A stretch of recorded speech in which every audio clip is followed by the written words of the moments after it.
Fala pessoal, tranquilo, tudo na paz. Estou aqui para mais uma aula de geografia para vocês, né? E essa aula vai ser dividida aí em duas partes. Nós vamos falar sobre as imigrações no Brasil, ou seja, as pessoas que vieram para o Brasil. Nós já falamos da formação territorial do Brasil, já falamos aí do elemento branco, né? Já falamos da composição indígena, dos afrodescendentes, né? Então, nós vamos falar como que se deu esse processo das imigrações, ou seja, das pessoas que vieram para o Brasil. Nessa primeira parte, nessa primeira aula, nós vamos dar um pouco mais de ênfase, né, aos europeus, tá? Não vai ser só deles, não, mas vamos dar um pouco mais de ênfase a eles, ok? Pessoal, a história das migrações no Brasil começa com os portugueses, com os lusitanos, em 1500, pessoal. É claro que a chegada dos africanos, né, de várias partes diferentes da África, que vieram para cá nas condições de escravos, também precisam ser levadas em consideração, precisam ser consideradas, pois influenciaram muito para a cultura do povo brasileiro. Com a chegada da família real portuguesa, em 1808, e também com a abertura dos portos, principalmente com a inauguração do Porto de Santos, né, o Brasil começa a fazer comércio com a Europa, principalmente com a Inglaterra. E a partir desse momento passa a receber mais imigrantes europeus de outras regiões da Europa, né? Inclusive, pessoal, essa vinda de imigrantes também é financiada pelo próprio governo brasileiro, pelo próprio governo da colônia. Em 1818, há uma grande entrada de suíços e alemães no Brasil, com o intuito de ocupar a região da Serra Carioca.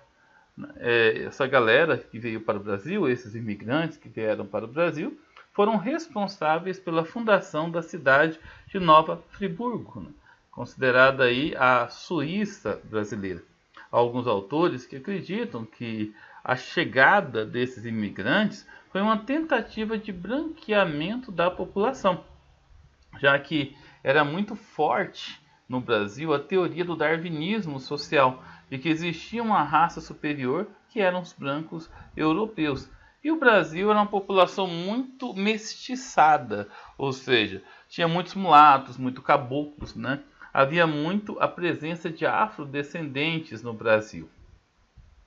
Vamos falar agora um pouquinho sobre a ocupação do Brasil meridional. O governo brasileiro apresentava uma crescente preocupação com a unificação territorial plena do Brasil. Entretanto, a região sul era vista pelo Império como uma área vulnerável à sanha dos países latinos. Muitas pessoas queriam tomar conta da região sul do Brasil.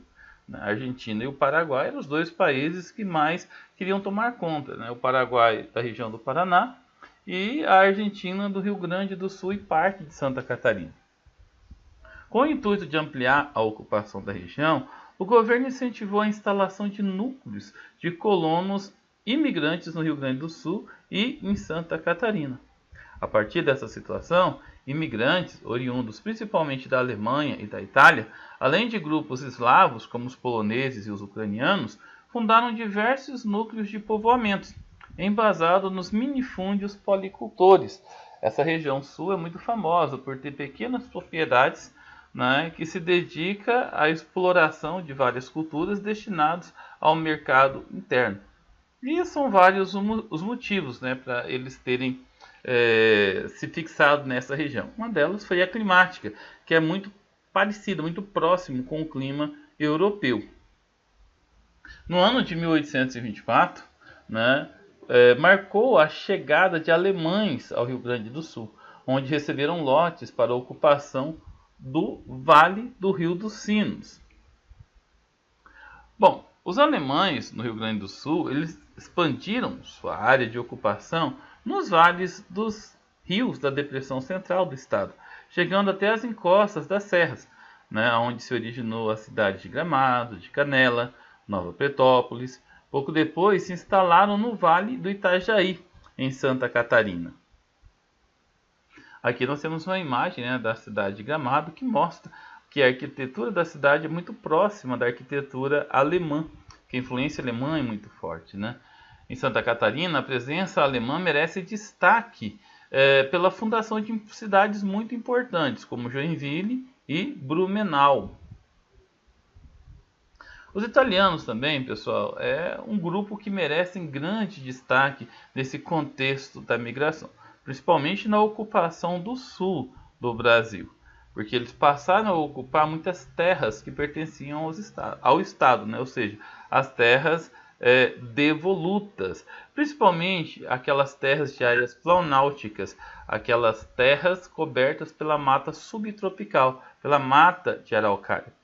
Os italianos introduziram a vitivinocultura, ou seja, o cultivo de uva para a fabricação de vinho, né? Principalmente na região nordeste do estado, na Serra Gaúcha, nas cidades como Bento Gonçalves, Garibaldi, Carlos Barbosa, Caxias do Sul e assim por diante. Em Santa Catarina, os italianos fundaram cidades como Criciúma, Uruçanga, situadas no cinturão carbonífero catarinense. Aqui imagens, né, do município de Bento Gonçalves, um dos maiores produtores de vinho do Brasil, né? E uma imagem retirada do material de vocês, né, de produção vinícola em Bento Gonçalves, no Rio Grande do Sul. É claro que na internet tem muitas imagens de produção de uvas e uvas destinado à produção de vinho, né, pelo Rio Grande do Sul, principalmente na cidade de Bento Gonçalves. Essa imagem mesmo foi retirada da internet e remete ao começo do século XX, né, família de italianos, né, que praticavam a vitivinocultura. Outros grupos que vieram para cá foram os eslavos, né, principalmente os poloneses e ucranianos. Eles se estabeleceram principalmente no Paraná, principalmente na região oeste do Paraná, né? Na região metropolitana de Curitiba e também em colônias fundadas entre os rios Ivaí e Negro. Nessas imagens nós temos famílias polonesas, famílias ucranianas, a chegada de poloneses no Brasil. Bom, pessoal, agora a vinda de mão de obra para o Brasil, mão de obra europeia, né, tinha uma função muito interessante a partir de 1850, porque o movimento republicano e abolicionista se tornou muito forte. Algumas leis, como a Lei Eusébio de Queiroz, né, que proibia a vinda de negros na condição de escravos para o Brasil, tornou a questão da mão de obra nos cafezais ainda mais delicada. Então, o governo resolveu promover a vinda de imigrantes para o Brasil. E ele promoveu através da Lei de Terras, né? A Lei de Terras, na verdade, pessoal, foi uma lei que estabeleceu acesso às terras por meio de compra. Até 1850, todas as terras do Brasil pertenciam oficialmente ao governo, né? Ou seja, quem estava na terra, nas sesmarias, nos sesmeiros, nos grandes latifundiários, na verdade eles tinham o direito de usar e usufruir a terra. E praticamente foram essas pessoas que monopolizaram o acesso à terra. Por que isso? Porque eles que tinham dinheiro suficiente para pagar o que o governo estava exigindo, né? Então, os negros libertos, brancos pobres, imigrantes, né, acabavam não adquirindo a terra porque não tinham recursos para isso. Foi uma lei extremamente excludente. E o governo utilizou o dinheiro adquirido pela Lei de Terras para financiar a vinda de imigrantes europeus para o Brasil para ocupar a mão de obra, que no caso seria, né, dos escravos até então, né? Entretanto, tal fato estimulou a imigração. Muitos migrantes vislumbravam que com a sua força de trabalho poderiam acumular recursos financeiros para se tornar proprietário. Alguns conseguiram, né?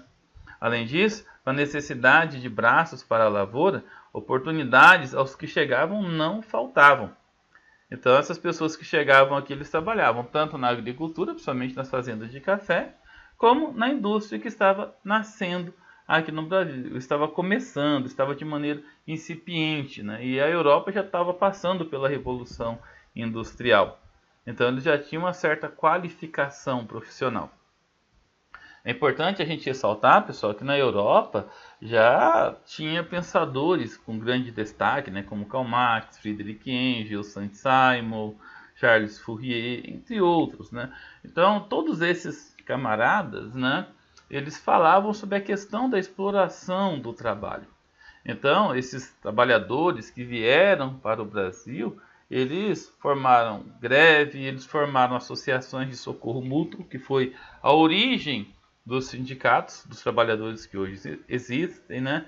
Eles fomentaram teorias libertárias como anarquismo, socialismo, o comunismo aqui no Brasil.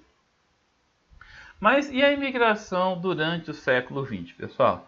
Então, nós vamos começar falando agora, né, no comecinho do século XX, depois a gente vai dar uma pausa e vamos continuar falando no vídeo 2, ok? No início do século XX, o destaque não foi mais a vinda de europeus, mas sim de asiáticos, né, com destaque para os japoneses. Em 1908, 781 imigrantes japoneses desembarcaram em Santos, a bordo desse navio aqui, pessoal, o Kasato Maru. Interessante que os japoneses, ao chegar aqui, eles trouxeram várias características culturais, né? A maior parte desses imigrantes, cerca de 3/4 do total, se concentrou no estado de São Paulo. Na capital é marcante a presença nos bairros da Liberdade e de Pinheiros. Além da capital, instalaram-se também na região da Alta Paulista, Tupã, Marília e Bastos, com destaque para a atividade de cotinocultura, ou seja, trabalhando no algodão, no sul do estado. No Vale da Ribeira, introduziram o cultivo do chá. Na região metropolitana de São Paulo, desenvolveram o cinturão verde. E aí que entra aquela parte que eu acabei de comentar com vocês, né? A parte da cultura que eles trouxeram, né? Esse costume que nós temos de fazer feira de agricultura, de jardinagem, de produzir em pequenas propriedades e vender nos finais de semana nas feiras, né? São hábitos culturais que foram os japoneses que trouxeram para o Brasil. Mas essas migrações não durou muito tempo, pois em 1934 Getúlio Vargas lançou a Lei de Cotas para Imigração. Haja vista que os europeus eles tinham uma qualidade profissional, né, muito melhor que a dos brasileiros.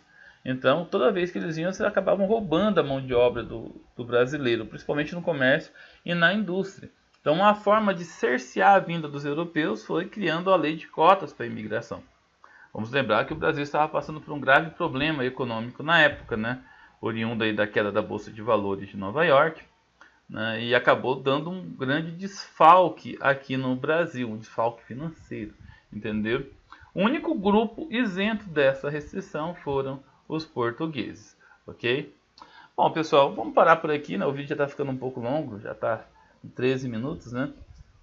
Espero que vocês tenham entendido esse contexto das migrações, né? E no próximo vídeo terá a parte 2 das imigrações aqui no Brasil durante o século XX agora, beleza? Valeu, gente, fiquem com Deus, bons estudos e até a próxima.